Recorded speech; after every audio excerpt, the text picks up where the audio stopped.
if a couple is into swanging, meaning that they're willing to do stuff with other couples, soft swap is basically doing everything with another couple except penetration. The make-out stuff. It's the make-out stuff, touching, kissing. Sometimes it involves oral, blowjobs and eating pussy out. And then sometimes there are boundaries where people will say, I don't want to kiss. I'm going to save that for my husband. Or we'll touch and kiss and make out. Or the girls will touch, but the guys can't.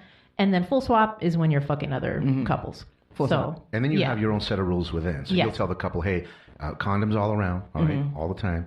Hey, my lady, don't be choking her. Don't just, treat my lady like you'd want your lady to be treated. And everything's going to be just fine in here, and it's going to be a nice time. And a lot of people might not be that great of a... Yeah. Because some people might right. You know what I'm saying? So oh man, I can't choke you. You're right. Shit. You're like, hey, treat my lady the way I treat as soon as he said that, I was like, my neck got tight. I was like, shit, you're like, oh, what? My man chokes me out. Right. That's what you got to say. You got to treat my lady bad memories about that. You got to treat my lady with full respect. I kept on thinking, all I thought about was like somebody's just like, oh yeah, and like slapping you. I'm like, oh my god. Treat my lady. Hey, you're revealing all your secrets here. No, I've had a sexual encounter with. So I think we talked about it on the show where I was sleeping with. Strong dick. Yeah. You can have that, yeah.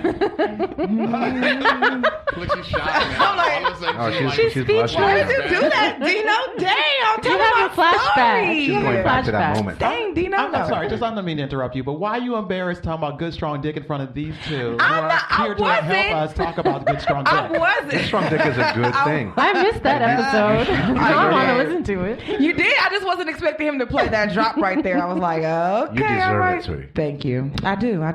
But I had an encounter with a guy, and like just in the middle of us having sex, he just slapped me out of nowhere. Yeah. And at first, I was like, oh, okay. Well, I didn't stop him. You I went was with just it. like, I went with it, but then he slapped me again, and I was like, okay, oh wait. hell no.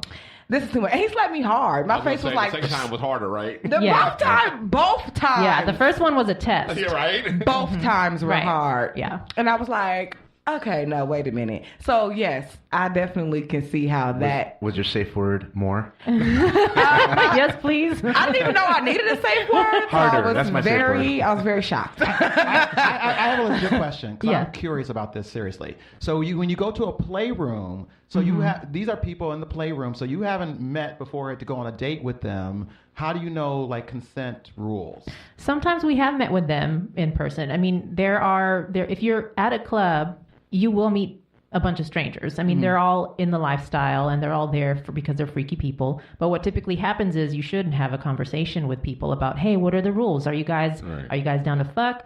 Are you soft swap couple? Are you full swap couple? Because not everybody that goes to a lifestyle club wants to fuck. Maybe they just want to do girl on girl. So you have a conversation with them. Yeah, and you do it casually, and it's over drinks and you're having fun, conversation areas. It's not like you're already trying to rip clothes off and stuff. Right. It never works like that. It's always cool. And in fact, when we meet a couple, a sexy couple that we find attractive because they're smart or we like their pictures and they come across as nice people, we usually have a nice online interaction with them. So we'll use the Kick Messenger. We'll have a phone call. Yeah. If we're going to meet them at the club, we don't care if they're flakes because there can be 50 to 60 other couples there. Yeah. But if we have a date with them, then we want to make sure they're a real couple because there's a lot of fakers out there. A lot of single dudes that are, hey, yeah, my wife, she's traveling right now, but send me pictures of your wife. Let's do a threesome first. And when my wife gets back into town, then I'll bring my wife into the threesome. Right. You already know. Like, you're a single dude and you're just trying to get some stuff. Or sometimes you meet a couple and then you can tell one of the partners isn't really into it. They're just kind of going along for the ride. So we always do some kind of meet and greet. Either at the club, we talk over drinks, or outside the club, just at getting coffee or at a bar somewhere, just to check chemistry. And if we're feeling it, we might play that night. We might just save it for another day and say, hey, you know what? It was nice to meet you guys, but we're gonna get the fuck out of here and meet some other time. When you establish chemistry with a couple, it's important to know that sometimes you don't end up playing and you end up just becoming a friendly to them, and then you can play in the future, which is kind of cool. But in the club scenario, generally we won't play at the club. Like we go to Club Joy or something like that. Generally, we'll go there to network, make friends. And then from there, we'll yank someone out and have a private date. For a couple things. You got to keep your your image. So we're not the couple that goes and like fucking a bunch of other people in the middle of the playroom like every weekend. Sure. There's couples that do that, and you look at them, you're like, that's never going to happen because we know those guys, man. They're over there raw dogging 2-3 couples on a weekend. Okay, Right. Yeah. So you get to know people after you meet them. So that's the dangerous part is like, hey, look at that nice couple, and they invite you to the playroom. You really don't know who they are yet. Right. It's better to do a little reconnaissance. Yeah. Hey, who are they? Ask around. Hey, what do you think about this couple? You know, just get some basic background and then make that decision. Yeah. It's a lot of work. Yeah. It's a dating game. It's a lot of, Dating all over again. It's like dating. I was Dating going to say game all that. over. Yeah. It is. it's a lot of terminology. Yeah, it's like Yeah. Oh, we're gonna hook you a lot up. of research, a lot of it's like military dating. Tactical stuff, you know? Yeah. It is. Well, I think it also what you guys are doing. This makes sense too because I don't know if this is true, but I would imagine that it would be easier for a female to find sexual partners than for a married female than a married male. Once a person knows that, although you guys are in a community where that's sort of already up front. Yeah, that's right. If you're acting as an individual in the lifestyle, the guys will have a more difficult time. Yeah, if you're a single definitely. chick, you can show up anywhere and. Well, Yeah. look, we sometimes Free we don't. dick. Oh yeah, and we don't gravitate to single chicks. Honestly, like that's not really our thing. That's Some not my guys love jam. that. That's not his jam. No, Yeah. because here's the thing: because you're in a threesome, someone's always a little bit left out. And then and I don't mind that. If you're a guy who just likes to sit back and drink and enjoy watching, that's fine too. But so the couple thing is the best thing because everyone's in action, everyone's cool, and let's just say someone's plumbing's not working properly, then you can do other stuff. Right, and right, someone's right. always in action, which is really cool. So yeah, we do prefer couples, but yeah, man, they call them the unicorns, right? The single chicks, because they're kind of hard to find. Like, Yeah. and people think we're gonna go to the club. There's gonna be a wall of chicks, all Right. awesome, ready to They do want to stuff. be with a couple. Yeah, and you Yeah. show up and you look around and you're like, there's one chick and she's drunk and she's lying in the middle of the playroom. She partied and no a one's little bit touching too her. much. Right. Yes. Because everyone's about consent. They're like, hey, she's drunk. Right. I'm Yeah. not touching her. Right. Yeah. All right, so you got to be real careful. Guys, okay, so Club Joy will not allow single males to enter.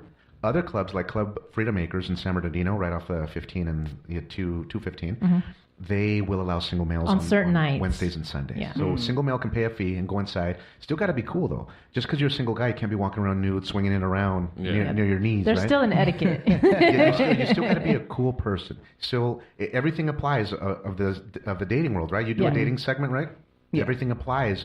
You still got to be a nice person. Still got to have conversation. Everyone knows why that single guy's there. You don't have to sit there and make it thick and engorged so that people can see the shadow. Right, and be exactly. Like, hey, this is see what the I'm- veins this, popping this out. is what I'm Start packing thumbing it, today. you know? Yeah. So- You still got to be nice. But what would be the proper etiquette if somebody was to go to one of these places? Well, you're already. You should know this. I mean, you should want to know this, Dino. Why should I want to know? Because it can go in your PowerPoint. Oh, Oh, that's right. This is all research. We're gonna make Research. We're gonna help you convince your wife. Yeah, well, that ain't gonna yeah. that PowerPoint is imaginary. You still need a place to live, man. Right. You know? So the big thing about being in the lifestyle is that people are generally very respectful. Now, if we meet a couple or anybody at the club, if you're going to touch somebody, you should ask, hey, is it okay to touch you? Generally, it's if a girl starts touching another chick, touching titties and kissing, making out, that usually kind of sets things off. And then the guys might just come behind and start touching. We were very mechanical in the beginning when we first... We were horrible. What do you mean by that mechanical? Oh, man. about asking for permission to touch, I'd be, hi, can I touch your tits? And then the girl would say yes, and then I'd lean back to my husband and say, she said I could touch her tits. and then I'd say her to my lady. ask her if I can touch her tits. And then I said, can my husband touch your tits? Yeah, go ahead. Yeah, sure, fine, go ahead. And then I'd tell him, she said you could touch her tits. and then I'd be like, yeah. and then I'd announce it. Okay, here I go. Start stretching my hand. X-rated game of telephone. Dude, it was horrible. Man. We were the Okay, I'm worst. about Shut to the do fuck it. up and touch my tits already. Like the 35-year-old virgins or something in the But club. at least you guys are trying to respect people's, Yeah. Yeah. privacy and their It's- right to whatever. So that's, It's that's more natural commendable. now. It's all about respect, and you can imagine the woman that we were touching, that we had asked permission to touch. She was sitting on her husband's cock. She was riding him. Wow. So she was already in action. So after a while, she was just like, "Yeah, whatever, just touch me already." Just Right. Yeah. Yeah, Shut up. And then another couple stepped up And they just started touching them without asking, and we freaked out. We're like, oh, they didn't ask. We were brand new. We were brand new. And now, even lady to lady, they have to ask permission. Like my lady will not just touch a girl. She'll go up and say, "Oh, I love your titties. Oh, may I caress them?" Yeah. And then the girl usually, "Oh yeah," and she'll pop it out. And that usually starts setting the tone, which is cool. Usually the ladies get it started. Yeah. Listen to her voice, though. Anybody come on, I'm like, yeah. She's like, oh, yeah. Hey, can I caress your breast? Hey. I need to start working on my sexy voice. That's all I know. Forget her voice. Look at her. Yeah. Hey, you know what? Thank you, guys. I appreciate she that. She uses that hypnotic voice. You know the Sullivan nod when you're at you're getting sold something at the store. Yes. Would you like to buy that? They're nodding yes already, right? Yeah. So she's like, right. You would like me to touch your tit, correct? Right? I assume it. Jedi mind trick. And you're like, all of a sudden, yes. Yeah. Yes, I would. So I have a question. Okay, well, let me say this first. In my mind, the majority of couples work this way. As far as I'm sure it's all over the spectrum, but I'm thinking maybe most guys are hetero and most women are bi. I think that would be the majority of the makeup in the swinging world. Am I correct, or is that wrong? Yeah, that's right. That's right. Yeah. Most guys are straight. Most women are bisexual to some extent. The more they drink, the more. That's what everyone, even the dudes. Yeah. Even the dudes, man. Right. So part of the conversation that we had when we started this whole thing was, I brought up to my husband, I said, "Babe, I think I'm interested in women. I'd like to try chicks." And he's like, "Fuck yeah." But I didn't know, I'd never eaten pussy. I didn't make out with a girl. I was this good Catholic school girl. So when we got into the lifestyle, it was primarily for me to have experiences with other women. I didn't want dudes touching me at all. It wasn't until we met a couple that I felt comfortable with that kind of grew. But even now, I would describe myself as bi-comfortable. I'm not curious anymore about it. There are different terms like bi-curious, bi-comfortable. So bi-comfortable, she's cool with it. She'll do stuff with a chick. Yeah. If there's chemistry. Double-headed dildo play. Yeah. She'll eat a girl out. She'll let herself get eaten out. But even then, there has to be a certain level of attraction. Like, I'll show a picture. I'll show her pictures. Yeah, for sure. Yeah. It's not going to happen. People have this thing. Hey, dude, swingers, do they just fuck everybody? No, that's not true. Right? That's ridiculous. Yeah. Right, and people think that. Those our neighbors are swingers. Let's knock on their door in our robes. Yeah. It doesn't work that way. The robe's open. To you guys? No. No, but see, you know what? That's what people think about gay dudes. Yeah, Like, you'll fuck everybody. That's true. Right. Like, no, Yeah, I have exactly. standards. That's not Right. true. I will fuck a lot of guys, Yeah. but not every The guy. right ones. Right. Yeah. Let me go back to Dino's question. There is a community within the lifestyle of bisexual dudes as well. Yes. So there's some podcasts out there that'll deal with that. But the guy and a lot of the straight guys won't want that. Or you're in the lifestyle, a lot of guys are real cool. Like, hey, you do your thing. You have that in your head. You love to do stuff with guys to the man. That's fine. But in our interaction, let's just focus on the chicks. And then in the lifestyle, they're really accepting. The lifestyle with the LGBTQ community, and I'm sorry, I didn't say all the letters, man. I mean, right now there's like 12 letters, right? I just call them the alphabet community. Yeah. Covers They're everything. really accepting, man. It's all encompassing. They're cool people. Look, you're already sexually open-minded. That takes a certain type of person, certain type of character. And we believe it's someone who's a little bit more evolved mentally in that sexual aspect because you're beyond don't touch my wife. She's supposed to be mine forever. It's like, no, hey, touch my wife. Give her pleasure. Just be respectful. Yeah. Okay? Since you brought that up, because that's where I want to go next. I'm thinking for the most part, you probably have to, I don't know, maybe be born that way. Some people are wired that way. I guess some people can achieve it, but how does the whole jealousy thing work? Like, how do people get beyond that? Or did you guys have to deal with that at all? Or were you guys just already more evolved and more, you just wired to the sense that like, oh, it's all good as long as everybody, is following the rules. It's all good. Or was there any... There was some jealousy in the beginning. On this part, on both? On both. Oh, yeah. And we were already very committed as a couple before we got into this. And 13 years in. Yeah. And very strong as a couple. But there were moments when, we were still learning. We had learning curves. We were pushing boundaries on a couple of occasions. And we wanted to make sure things were fair for each other. And on a couple of the dates, there's one date that we went on initially where this couple, they did what we call divide and conquer, and they separated us. Yeah, they separated us, and we talk about that on episode 2. Episode 2. No, episode 3. I rather. Which one was it? Episode 3 was. No, it was 4. It was 4. Episode 4. Yeah. But look, even in the fantasies, That's right. We had some arguments in the fantasies because I would ask her, hey, and this is how our conversation got started. We're drinking.